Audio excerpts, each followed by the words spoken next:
CGI. It's a term I'm willing to bet you've heard before, because it's everywhere. This worm, this purple man, everything in between is the work of computer-generated images. Regardless of the benefits or the faults, CGI has found itself as an essential, unanimous part of media production. Which is kind of funny, because just a few decades ago this technology was unnoticed by most of the general public. It was time-consuming, highly technical, and niche. I mean, think about it. Even the most powerful supercomputers of the 60s, 70s, and 80s couldn't hold a candle next to this smart fridge. And while most researchers were using these to make math go faster, CGI could just make funny-looking pictures. The value it would have was not easily apparent, and the skills you would need to get into all this in the first place was not for the faint of heart. Now, I don't want to talk too much about the live-action CGI stuff here, just the pure, good CGI demos and shorts leading up to, let's say, Toy Story. I mean that if I point at this particular point and tell the computer to move that point by another push-button command, it will move not only that point, but all three lines that are attached to it. And the delay between it's doing what you want it to is because it's computing all these changes. That's correct. CGI has actually been around for quite a while. In the 50s, analog computers could graph out patterns and lines. By the 60s, we would have wireframe demos, morphing of images, but it's not quite what we think of as true CGI today. This decade has a lot of important milestones, sure, but a lot of them look like this. For the more conventional works, we would have to go into the 1970s. One of the most significant demos here was 1972's aptly named Computer Animated Hand. You can see some of the earliest full meshes, shading, and even a human face. Sure, it's slightly uncanny, but I'd argue by this point it was almost more cartoonish than creepy. Following up on this was 1974's Faces and Body Parts, which expanded on the human face and added the element of speech. How happy is the little stone that rambles in the road alone, and never cares about careers, and exigencies never fears.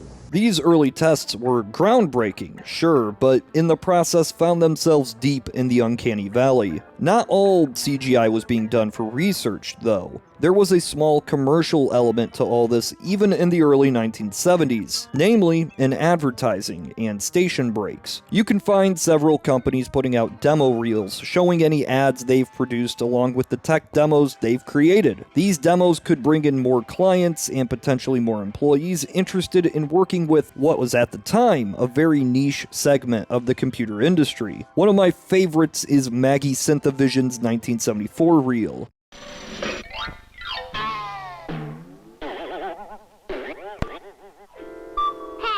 Guess where I came from? A computer.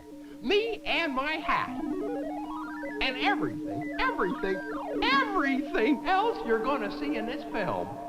There's certainly limitations in the CGI of the era, that's apparent, but this is actually one of the most advanced demos I've found.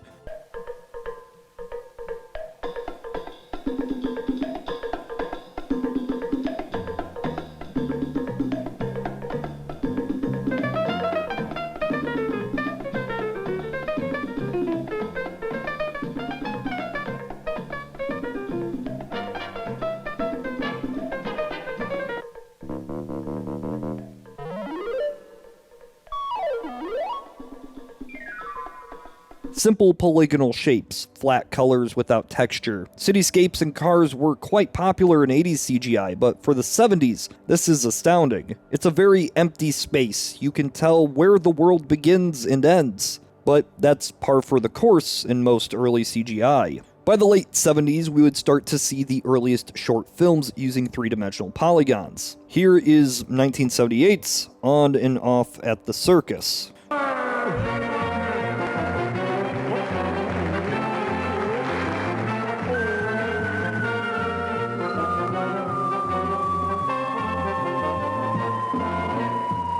that was disturbing. The circus, the clown, the way this bear floats around. Computing physics in an animation like this wasn't going to happen. A lot of these researchers weren't traditional animators. They came from computer backgrounds, and this was a fun way to show off the cutting-edge tech at the time. Complex backgrounds of anything more than a simple color would be pretty unrealistic to expect. This is 1970s CGI after all.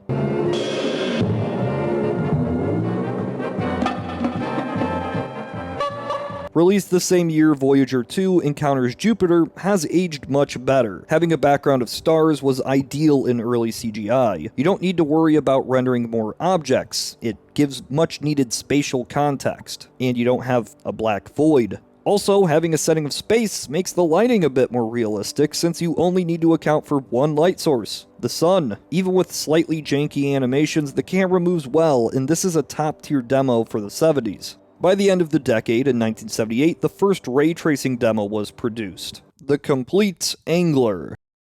It's a bona fide classic. You could call this the birth of Vaporwave. Look at those refractions and reflections. At the end, we get this camera movement into the courtyard. And we get water! Things were moving pretty fast, at least the way I'm describing them. The gap between the early 70s CGI and the late 70s was pretty big, but the 80s, well, it just had a lot more going on. There's a particular fascination with landscapes in the early 80s. Take Peak, an early fractal demo. It's a mountain sitting on a plane in a void. Fractals allowed you to create these models without actually modeling every individual surface, which made it ideal for mountainous terrain. Violiba is another demo from the same year, and I prefer this, not just because it has a Utah teapot at the beginning. There's an amazing sense of scale here, and if you really squint your eyes and shake your head around a lot, it looks like real mountains. A lot of landscapes in these early 80s shorts. Take Carla's Island from 81. We get this approximation of water and weather systems. Two islands on an empty sea. The waves move in a very mathematical fashion. The clouds aren't quite transparent, but the reflections are pretty convincing at first glance. And look how the lighting changes. It's wonderful. You'll notice a trend of a lot of cities being rendered in this time, especially in advertising. Generally, these would have a low polygon city filled with skyscrapers and streets, devoid of any background. Landscapes and cities could be represented by simple polygonal shapes. They don't need to move around, so you don't need to animate parts of a character. So, a lot of this has aged decently well.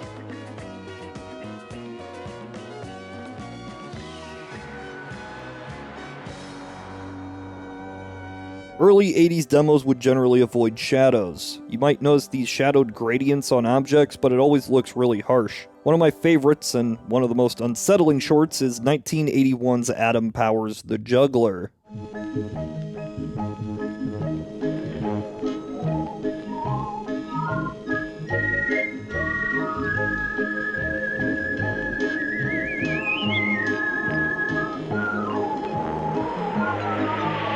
As he keeps juggling, he warps reality, and he keeps juggling, and then he warps reality, and then he disappears. The music doesn't help ease the tension in the air.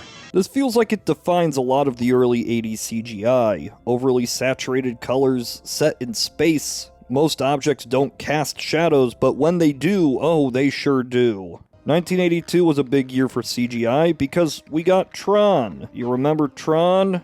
Look at it go. We also got the Genesis effect in Star Trek II, using some of those fractal landscape techniques we saw earlier. And just 1 year later, we'd be blessed with the short demo When Mandrills Ruled Heaven. It has ray tracing, and a monkey. A lot of these demos have a real nightmare dreamscape vibe. Here's a skeleton man who uses his eye to play billiards. I do appreciate the bouncing of the balls, though. Physics simulations are appreciated because, well, this was the alternative. As far as skeletons go, though, I think this 1983 Ohio State demo does it best. It's just a hopping, happy skeleton man, walking through empty rooms with no ceiling. It's quite an aesthetic. Less appealing is this.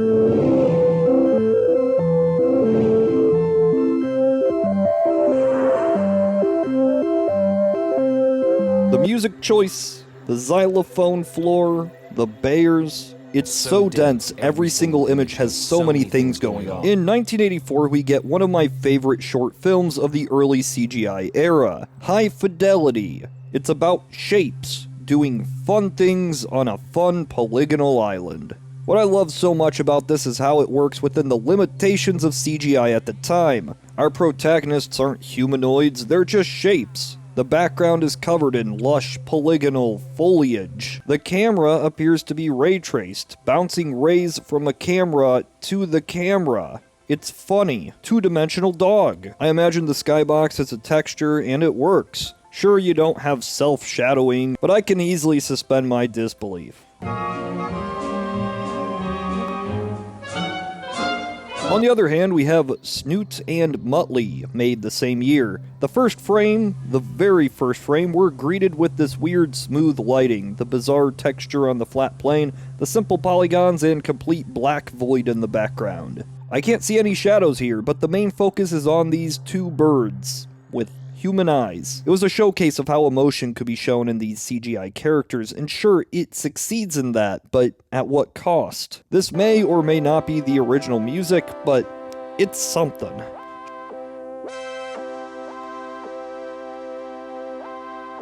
Just because I feel like mentioning it, here's 1984's First Flight.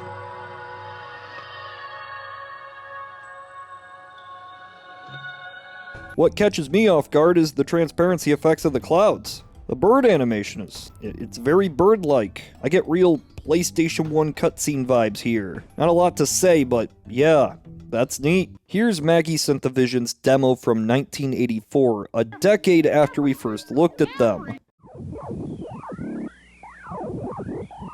Oh, this will be fun. Come on inside. Here, how about going on a nice little ride? Rather than starting with the Happy Hat Man, we get Dismembered Clown. We get the more traditional smooth polygons and baked lighting effects you've seen. It's a very specific early CGI vibe I'm sure you've all appreciated before. And the ray tracing, that's improved as well. This Pac-Man cereal ad, that's something. And at the end we get a much more convincing water demo than I've seen yet. Here's a fun one, it's Botco.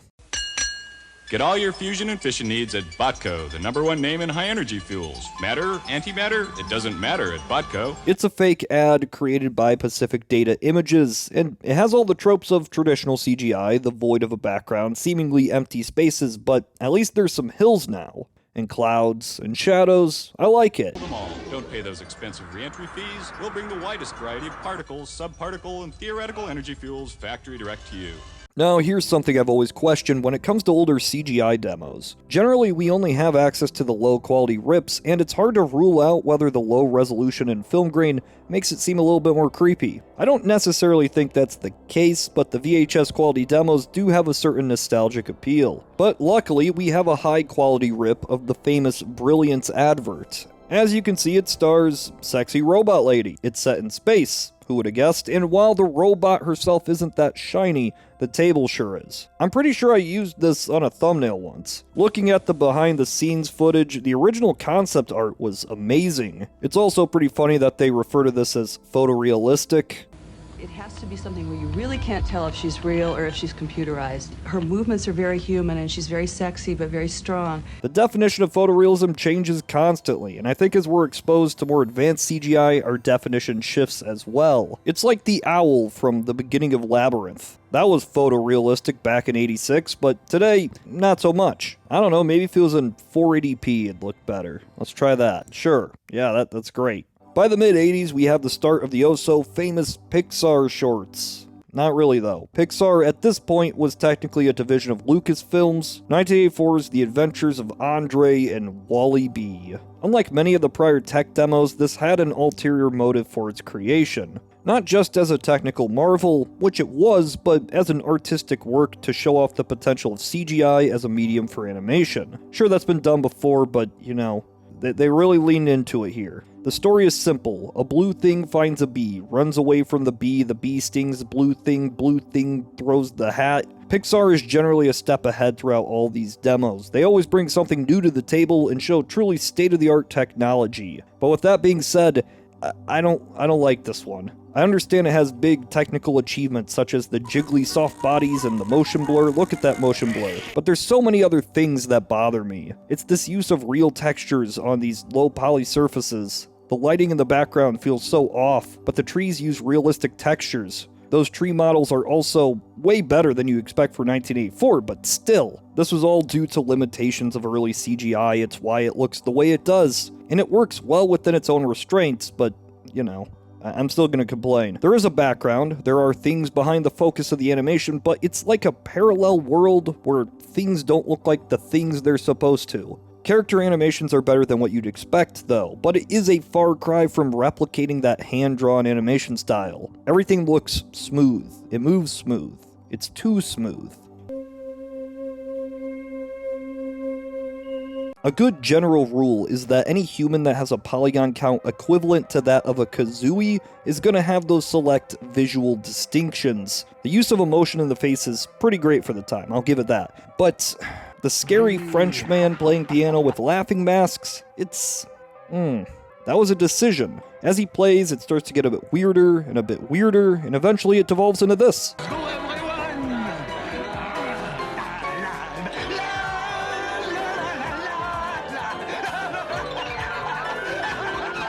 At the end, I guess it's like in Dr. Stone when all the people turn to stone, and yeah, getting humans to work in CGI, even by this point, was an issue. With this in mind, I gotta bring up the Dire Straits Money for Nothing music video. And I love it. Like, it's not pushing too many...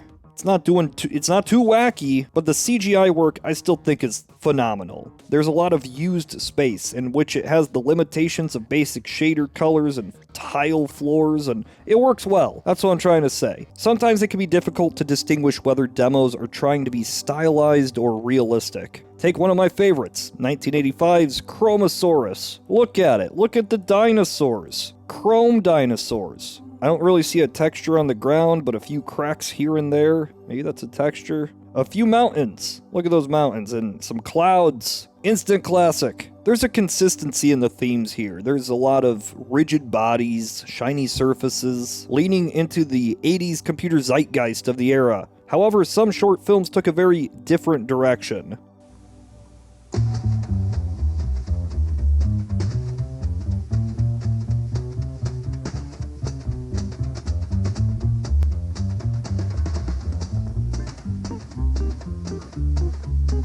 Look at that background. Look at this thing.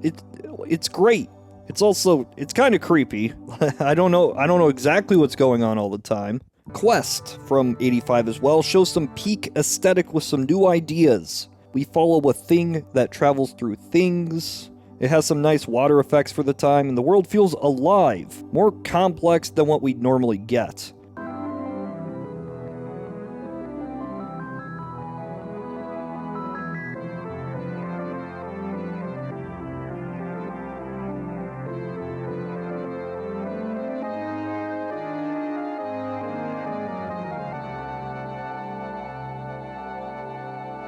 I really like this one. It's got some good reflections and refractions and things. A lot of weird things. 1986 saw the release of what may be the most single famous short of the early CGI era. It's Luxo Jr. There he is. This Pixar classic received such a good response at SIGGRAPH you reportedly couldn't hear the music or sound effects over all the cheering. And yeah, it's still great. Animation quality has a huge upgrade from Wall-E. The lighting and self-shadows, revolutionary. But one thing that's always felt a bit weird to me is the background. It's just nothing. It doesn't exist. The camera doesn't move either, and both of these are technical limitations. It would take too much time to render. It feels a little creepy, right? Is that just me? It's probably just me. Another Pixar short released around the same time is one of my favorites. It's Beach Chair. It has a chair, and it touches water, and it leaves. It's 18 seconds long, but look at that water. It was around this point you could also find some more complex physics simulations going around. Another OSU demo from 87 shows off rigid body simulations in a black void on a plane. One of the key aspects that makes computer animation of today possible is the automation of certain tasks, calculating physics that look as realistic as possible. You could do it by hand, but if the computer does it, hey, it's going to save a lot of time. I love these soccer balls here. Look, they even bounce. And I suppose this is a good time to explain why the checkerboards and black voids are so prevalent in all these demos. A checkerboard gives depth, more so than a basic colored surface. And having a background is useless unless you just want to show the things that are right there. Why make it harder and longer to render just for this aesthetically pleasing nonsense? The quality of ads was improving at an astounding rate around this time. Just 2 years after Brilliance, we got this Hawaiian Punch ad.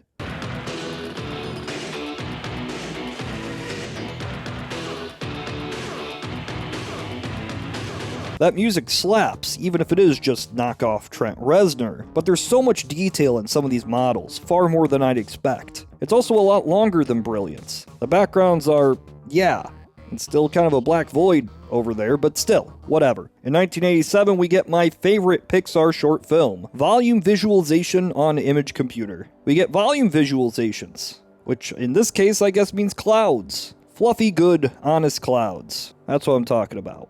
A lot of physics stuff around this point. Fabricated rhythm, a cloth demo, was a cloth demo. I mean, it's not all that incredible on the surface. The cloth, yeah, it looks like a good cloth, but listen to this original soundtrack. An original song set to go alongside what is, let me remind you, a tech demo of cloth physics. Fabricated rhythm, that's no way of living. Fabricated rhythm is breaking my heart. Fabricated rhythm, such a crazy rhythm.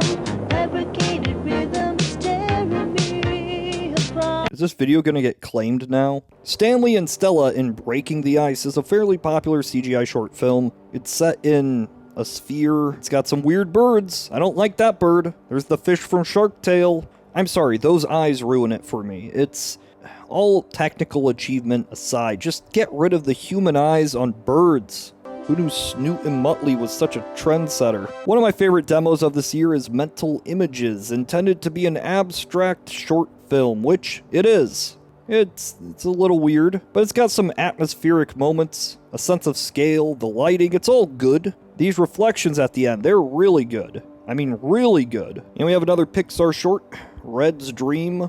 I have some mixed feelings about this one as well. I think the outside setting and lighting here is exceptional. The reflections are amazing, the LED sign, the rain, it's all great. The lighting on the bikes here bothers me a bit, but whatever. It's a bit plasticky. A lot of the lighting in this for the whole decade is a bit plasticky. The real creepy part is when we get inside the dream of the unicycle, and we find this rubbery-faced clown with the eyes of one Carl Wheezer. Clowns, they don't work in CGI. Let's quit it with the clowns. I'm assuming there was a lot of work going into the animations and soft body mesh of this guy, because we're back into the black void. In 1988, we would get the biggest leap forward in computer graphics. I present to you dinosaur stuff.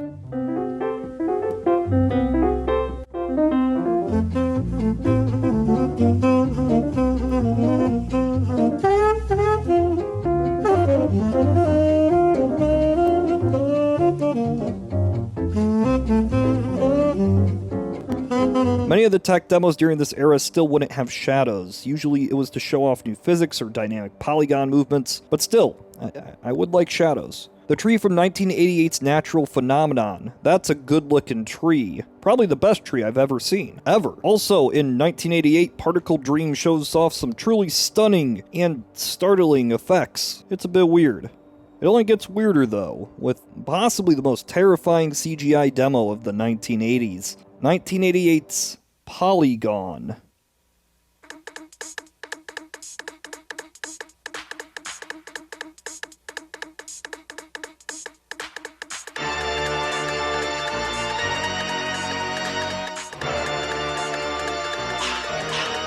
Just every nightmare rolled into one, isn't it? You got a void of a background, simple lighting, and this thing. For all the creepy stuff, I gotta ask, is this a shitpost? Like the first shitpost? Because it feels like it. It's so far removed from everything else released in this time. There's very obviously clipping issues and animation problems throughout.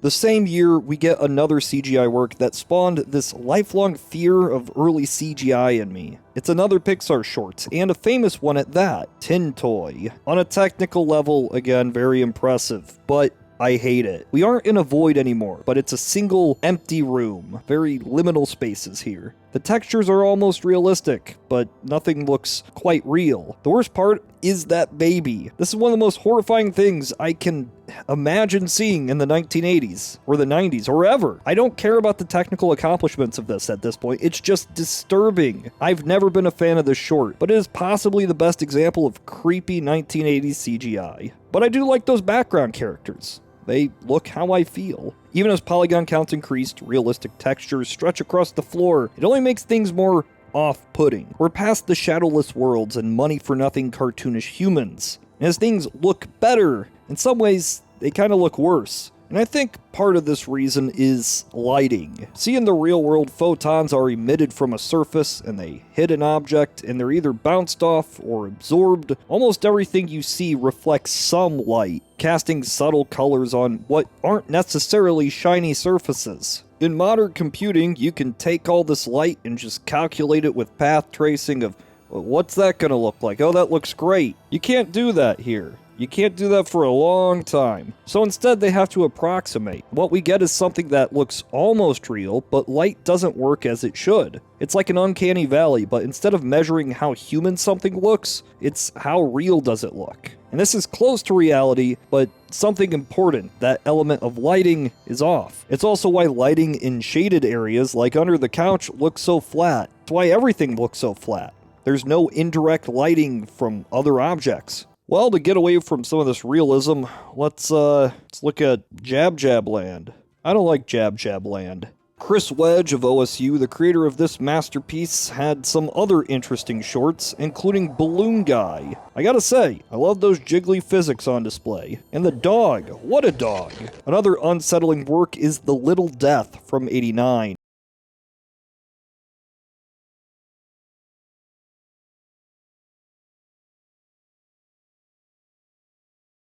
Lot wrong here for me. First off, the dog. That's supposed to be a dog. The landscape is devoid of life. The dancing figures...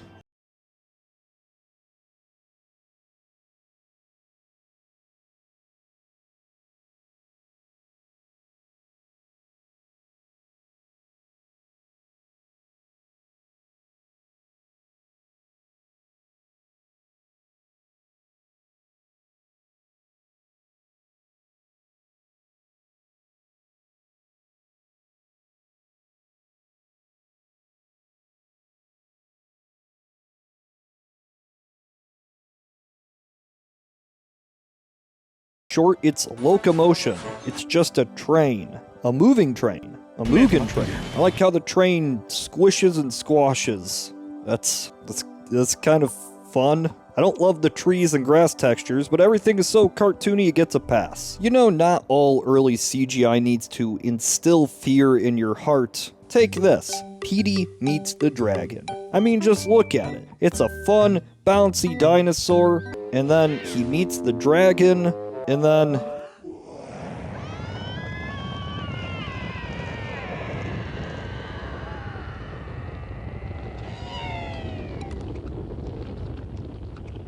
Megacycles was a demo showing off crowds, and it does this well. This weird void of a landscape, the desert with lakes, it has scale. It's just ominous. The lighting on the blocks is very simplistic, giving a pretty flat feel, but the characters themselves, they look pretty good, I must say. But yeah, this demo is all about having a lot of characters on screen at once, and look at those crowds. Don't Touch Me was a groundbreaking motion capture demo with a realistic human. But remember, this is still the late 80s, so this is what it looks like. Tipsy Turvy is a bit of a surprise. You have these animated kettles and cups, but they have soft bodies and jiggly physics, and then it sneezes, and it breaks.